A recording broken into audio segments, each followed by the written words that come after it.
নমস্কাৰ, মই নীলকমল কলিতা আৰু আমি পানীটেমা সাতগাঁও হাইস্কুলৰ নৱমমান শ্ৰেণীৰ ছাত্ৰ।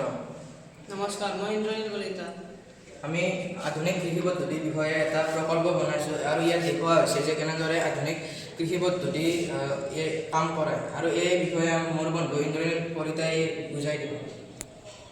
আমি ইয়াতে বনাইছোঁ, আমি সোলাৰ পেনেল বনাইছোঁ। সোলাৰ পেনেল কি হয়, আমি ইলেক্ট্ৰিচিটি জেনেৰেট কৰাৰ কাৰণে আমি এটা ৱাটাৰ পাম্প আছে, তাৰপিছত আমাৰ ইয়াতে উইণ্ড মিল আছে। সেইবিলাক জেনেৰেট কৰাৰ কাৰণে আমি বেলেগ ইলেক্ট্ৰিচিটি প্ৰডিউচ নকৰাকৈ সূৰ্যৰ UV ৰেছেদি আমি সোলাৰ পেনেল ইউজ কৰিব পাৰোঁ।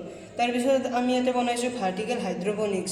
ভাৰ্টিকেল হাইড্ৰপনিক্সৰ কি কাম, মানে আমি কম স্পেচতে আমি বহুত প্লাণ্টছ ৰুব পাৰোঁ। তাৰপিছত আমি ইয়াতে বনাইছোঁ উইণ্ড মিল।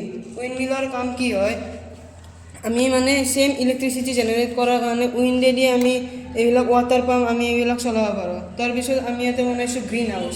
গ্ৰীণ হাউচৰ কাম কি হয়, গ্ৰীণ হাউচে মানে বেয়া কণ্ডিশ্যনতো আমি প্লাণ্ট ৰুব পাৰোঁ। ট্ৰান্সপেৰেণ্ট গ্লাছৰ ভিতৰত আমি এনেকৈ প্লাণ্টবিলাক প্লাণ্ট কৰিব পাৰোঁ। তাৰপিছত ইয়াতে বনাইছোঁ পিয়াজো ইলেক্ট্ৰিক এনাৰ্জি হাৰ্ভেষ্টাৰ্ছ।